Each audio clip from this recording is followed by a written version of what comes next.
welcome back to the morning show here on Arise News. Our first guest on today's show is a two-time president of the Trade Union Congress, TUC, and the former president of the Petroleum and Natural Gas Senior Staff Association of Nigeria, PENGASN. He has served as a board member of several government agencies and parastatals, including the Petroleum Product Pricing Regulatory Agency, PPPRA, to discuss the oil and gas sector in Nigeria as it pertains to fuel subsidy, fuel supply, and such related issues. We're delighted to have with us in the studio this morning Peter Esele. Peter, welcome to the morning show. Good morning. Good morning. Yes. How are you? With a huge Good to see you again. Yeah. Thank you, thank you. Okay, so after several years of being the two-term president as well as in the trade union, as well as the president of the petroleum natural gas sector, so do you still dabble in labor issues at all? In an advisory capacity. You do? Yeah. Okay. Can you tell us a little bit about that?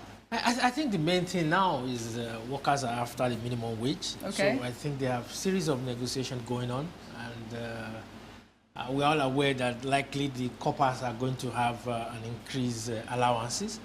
So workers are hopeful that before the end of the year, there will be a figure that will be the new minimum wage. Yeah, but the governors have been saying that, you know, they really cannot afford to pay what the labor unions are proposing. The NLC in particular is proposing a minimum wage of 65,000. And the governors are saying, look, where would they get the money from? That even now, the allocation that they get from the federal government, 80% of it goes on payment of salaries. And they have formed a committee of 6 to look into this matter. Would Labour agree to something lower than 65? You know, the bottom line, governors are also just like employers. Employers never agree that they have money to pay. So what happens is that workers goes ahead and make demand, and then you negotiate. But I'm not expecting, they may want, okay, workers may say 65,000 naira. But normally, what are you putting on the table? If you say you want 65,000 naira, that doesn't mean you are going to get 65,000 naira, because that is what negotiation is all about. You come up with what you have, and then the governors come up with what they have. Fortunately, I was part of the last one that got the 18,000 naira with the previous government. Our initial target was about 57,000 naira. The Trade Union Congress had to, in solidarity with the Nigerian Labour Congress, because ordinarily, basically, I think we don't do minimum wage. But what we saw in all of this is that government came up, we have statistics, we have data, and then we came up to that conclusion of 18,000 naira.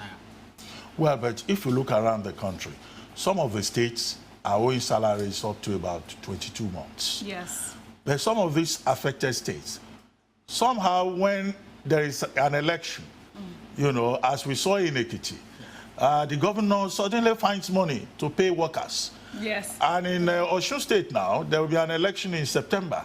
All of a sudden, the governor, Aregbesola, is no longer doing modulated salary, which was the scheme he was using, you know, paying people with more or less stipends. Yes. Now, he has started paying salaries up till the month of July, and he's even saying he will pay arrears. So what really is the problem? What is this connection between elections and payment of salaries? So that tells you that the workers are right when they are insisting on they want 65,000, and that the employers, which is the governors or the government, actually have the money. They don't want to pay. No, they say they don't have. It is what I call misplaced priority. Okay. But how come they don't have the money? Suddenly elections are around the corner, and the money suddenly appears. Where's the money coming from? Where's the money coming from? Correct. And we are not having the... Normally, when you say there's enough money coming in, is when you have the price of crude hitting $100 per barrel. So you now said we have certain money in SS crude account, and that money is made available to the states and is shared. So that tells you the governors are not getting their priorities right. Suddenly they know they can lose the next election. For states like Ekiti, which is predominantly a civil service state, Osun State, you have such difficulty in states like Lagos. But those other states, like Ekiti, Edo, you know, they have an influx of civil servants. So they are worried, so they make sure that they pay salaries. So that's why you have workers standing on that. This is what we want. Well, there have been issues at the FAC meetings, federal revenue allocation meetings in Abuja. The NNPC is saying that fuel consumption in the country has gone from 30 million liters per day to 65 million liters per day. And at the same time, they are not making, you know, they are unable to make the kind of remittances that the governors are expecting. What really is the issue as an insider? First of all, you need to ask... Is the 65 million a myth or is real? I think I'm shocked to say we consume 65 million liters, because you have to look at various indices to enable you move from 30 million to 65 million. So what would you liters. say the number Because would first be? thing, there are things you need to look at. Power consumption. What's the rate of power consumption? Has it improved? Okay. Then you also have to look at, there are days in the months, there are certain months that you think that, yes, your consumption is going to increase, and there are also days in the month that your consumption is going to be lower. So how do you now average all of this across the months? So to tell me that from 2012 to 2018, then we'll now go ahead and we're now consuming 65 million liters, that will also raise some concerns. That there should be an audit. What you have now is the Governors Forum is not as combative, and when you have Rotimi Amechi as the chairman of the Governors Forum, I always believe that there should be conflict in the system, conflict within the law. Because once you have conflict, there is that tendency to strengthen the system. So conflict actually strengthens the system as long as it's done within the law. So what I expect the governors to do is to audit NNPC, to know when are you bringing in the 65 million liters, how are you supplying the 65 million liters, how many, you have tankers. Tankers move these products. How many tankers are leaving on a daily basis? That gives you room to audit. When you finish your audit, then that will now give an idea of, okay, how many are you doing? Now, NNPC is telling us that they are spending about 139 billion naira every quarter to subsidize petroleum products. How much were we spending in the past? So how did you not get to that level? So it's a process thing. It's a process. Once the process is wrong, or you don't get the process right, there's now reason for everybody to question, even if you are right, but you have to show the process. Well, I'd like you to comment a little bit more on this issue of subsidy. The government came in and they said they were not going to pay subsidy, but later we heard that some money had been taken to pay subsidy. What's your view on this issue of subsidy and deregulation? You see, first thing is we've always, as Pengassen's position has been deregulation. And we've always reached out to government and said, government, do an LNG model. The LNG model is definitely what you do is you have Total, you have various IOCs who are the core operators. While NNPC is there, government has a share, but government is not the one operating it. Pengassen, we've always believed that as long as government runs NNPC the way it is and runs those refineries, that refineries will never run at optimal capacity. But for politics, nobody wants to let that go. That we can't understand all these years. We started from Obasanjo to Yaradua to Goodluck Jonathan. Still in President Buhari's administration, the same thing, but we don't know why. But every day you have certain millions of dollars being earmarked for TAM, which is turnaround maintenance, and we are still where we are. So I think more to do with politics than to do with the economy. You were a board member of the Nigeria Extractive Industry Transparency Initiative, NETI. Now, you've been saying a lot of things about NNPC and about politics instead of due process. How effective do you think that agency is? NETI is very effective. But what you need to look at is if NETI goes around and audits NNPC, for example, look at whatever the IOCs are doing and make a report to government. It's not NETI's responsibility to enforce its finding. So NETI's report is supposed to serve as an advice to the government. So if NETI says X billions of dollars is supposed to have been remitted and is not being remitted, so it's left for government to now go in and find out why that wasn't done. So to strengthen NETI, it's government's responsibility to go in there and look at NETI's report and act accordingly. So if government is not doing anything about it, there's nothing NETI can do. Okay, let me rephrase the question. Do you think the NNPC is transparent enough?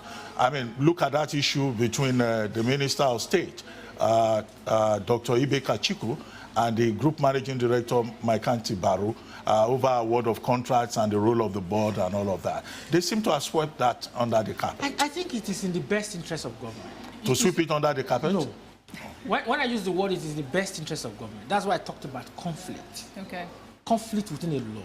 Conflict, process conflict is very good for the system. So when that happens, what I expect government to do is, okay, this is what has happened.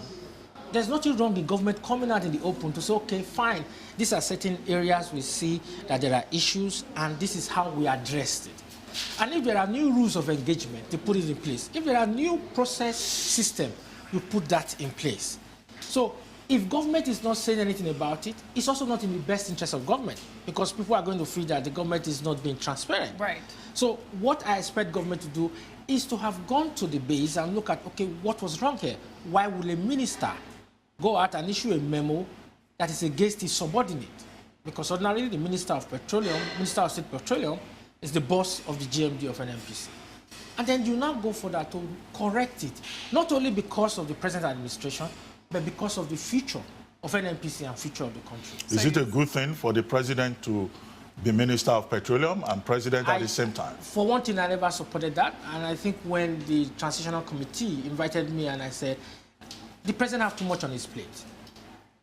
You know, but again, it still comes to the political economist, the political economy that we are all battling with. But left for me, I would have preferred that the president let go of the Minister of Petroleum. But the president also will give him a benefit of the doubt. He may have an idea why he's doing that. Obasanjo did the same thing. Why do you think a president would like to hold on to the Ministry of Petroleum? You know how important that is the only... No, I don't know. You tell me. That's the life wire of the economy. That's the life wire of the economy. That's the life wire of the economy. The honeypot. And everything revolves around it. Even whatever disagreement we have in the country revolves around oil. So the president need to see what is happening there daily. Now I want to put you on the spot. In 2012, I think it's 2012, January 2012, for about 19 days, you were part of that protest, you know, against deregulation and removal of fuel subsidy. And the Jonathan government, you know, suffered heavily in the hands of the unionists and also the politicians who were staging a protest in parts of the country. Now, under President Jonathan, I mean, the increase was about 95. Eventually, it came back to 85. But when this administration came to power, one of the first things they did was to increase fuel price, you know, and then left it at about 145 naira. Now, the union said nothing. Why is that? The same scenario in 2012, the same scenario in 2015, 2016, but nobody said anything. Okay. What is wrong? I mean, is this a case of a conspiracy against a particular government? No, not at all. And you said nothing when the Buhari administration increased. I don't think that is true. No, you didn't say anything. No, one other thing I always talk about, I always tell people that let us not have what I call selective amnesia. It's very common. It's very common. No, you can be sure I'm not forgetful. No, I'm not forgetful at all. Let's not go back because you were the special advisor to the president at that time. Okay. So I know what I'm talking about. You know, and you also know the various things that were going on. Okay. To be fair to the publisher of this day newspaper, okay, we had a series of conversations on the need for sensitization across the country for people to know. We senior staffs in the oil and gas are Pengassi members, so we know everything that goes on there.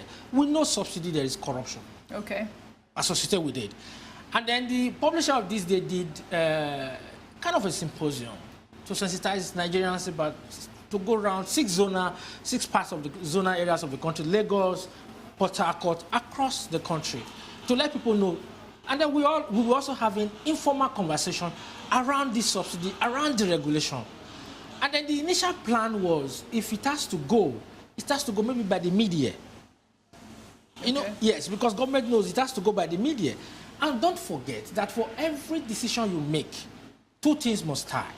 You must have the space to make that decision, and you must get your timing right. Okay. What President Jonathan got wrong was his timing was wrong. He had the space, but he got the timing wrong. What President Buhari has was that President Buhari had 3 windows. The first was the 29th of May. Okay. He could have as well increased the price of petrol to 200 naira, and everybody would support. The reason why, you had the pre-May 29, scarcity was biting, and everybody was, let's get it at any price. That is right timing, and then you also have the space to make it. President Buhari didn't make it, then we had. Second window, he lost it again, another scarcity. If he had not taken advantage of the 3rd window, he would never have been able to do it. So Jonathan was no conspiracy. We had a lot of conversation went on. We had spoken to him, and then we even had division among the labor movement. Okay. The Pengassi, which I was the president, I happened to be both president of Pengassi and the TUC. and the Nigerian Labour Congress. We said we are in the sector, so we know the challenges in that sector, and so we want deregulation. The NSC, we gave them the reason why we want it, and we made our own reasons available, and they also saw it. But the NSC, they are used to saying no, no, no, so it was difficult to move. We can say no, but we'll put a caveat. So once we're able to meet that demand, we'll move on, we'll get along with you. So that basically was Jonathan's problem. He had people, I will use the word, he had people who are economists, but who don't understand the political economy. While PNB have economists who also understand the economic part of the economists. So that is the fundamental challenge that they faced. Okay. And it is not that, Ruben, you need to correct that. No, we don't play that part. Okay, quickly. Yeah. I mean, you've been using the word NLC, Nigeria Labour Congress, TUC, which is your own organization, Trade Union Congress. Sometimes people are confused. They don't seem to know the difference between the two. Two major labor unions, and some people say maybe the TUC was created by the Obasanjo administration, let me put that in quotes, to counter the NLC, which was a thorn in the flesh of the Obasanjo administration at the time. So what really is the difference between the two? I think what a lot of people don't know is that even the NLC strike will not be successful without the TUC, and without the TUC and without Pengasson. First is the TUC is as old as the NSC, but in different names. We were not legally recognized. We were SESCAN, senior staff. When the NSC was founded way back in 78, 79, they decided that the senior staff should not belong to it. That was the government plan. They didn't want the senior staff to be part of it. They wanted it to be mainly for the blue-collar workers. So over the years, the senior staff, which are the white-collar workers, have been battling the government. So TUC, you are the big man.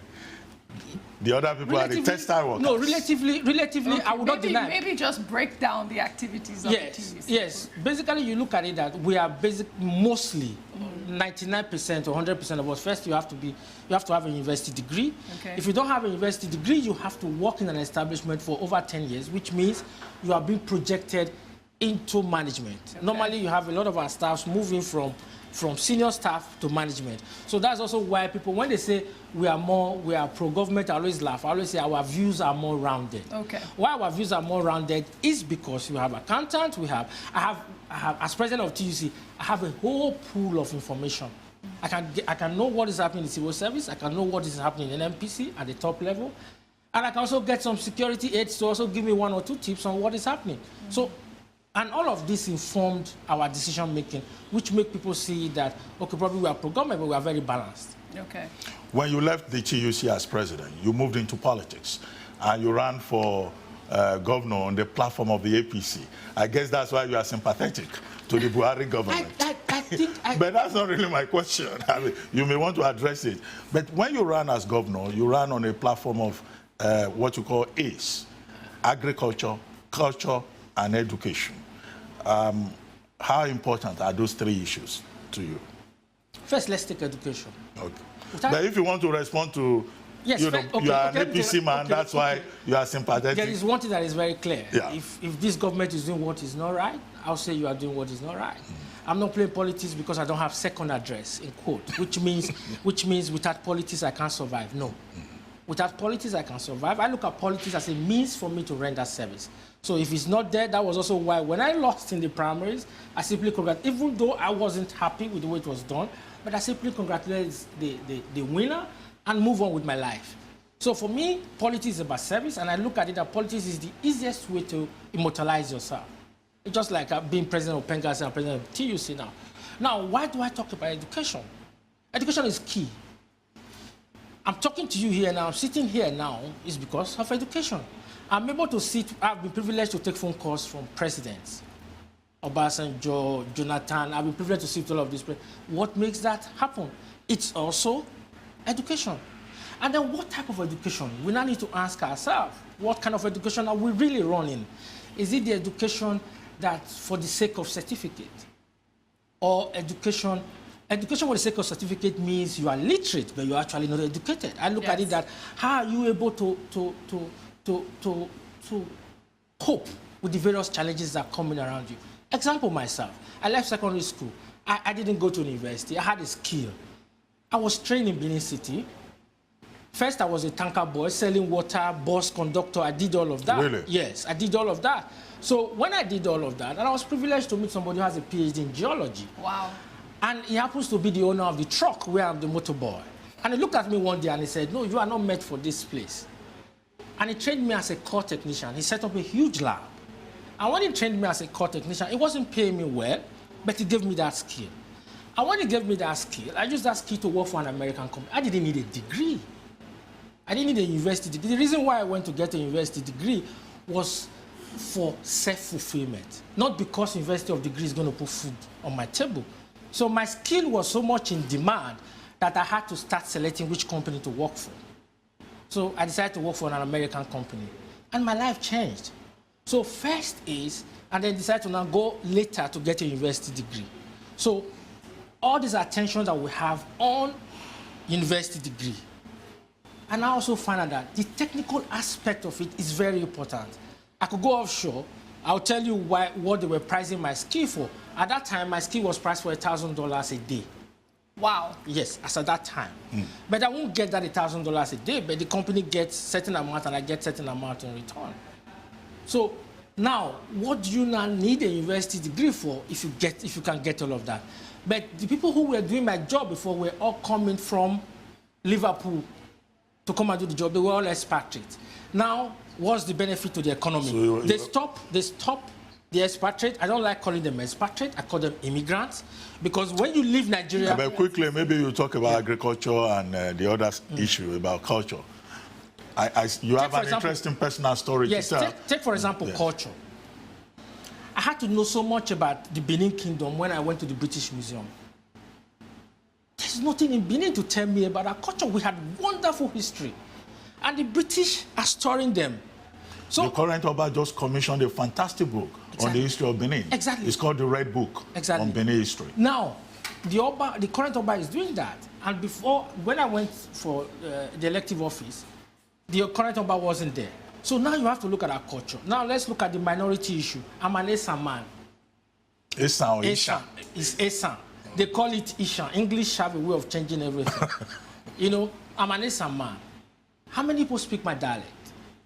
Now, I said, this is what I'm going to do. Esan people are predominantly in 5 local governments. It will be compulsory for it to be taught in the primary school and in the secondary school. In those 5 local governments. Because you cannot develop looking at yourself from somebody's eyes. You have to develop from your history. You have to develop from the environment. Agriculture, value chain. Now, how will you tell me now, you tell somebody who's leaving secondary school, say, go and do farming. Go to farm for what? If I have to go to farm, the farm should be able to buy me a True Religion jersey if that is what I want, if it's a wristwatch I want, if I want to buy iPhone. But when the young chaps knows that if they go farming, that it is easier for them to enjoy better life. You don't need to tell them to go farming. Anyway, thank you very much, Peter. It's been great delight having you on the morning show. I'm sure we will have you back, another day. Thank you. For a man who started, did you say water boy? Yes, water boy. To become president of Pengasan, president of Trade Union, Congress, and to be on the board of so many important government agencies. Yeah. I think you've done very well. Very well. And your story is a good one. But I hope we'll get that when we come back next. It's time now for a short break. When we return, our RISE correspondent, Victoria Pepple, will be here with a review on what's trending. Stay with us.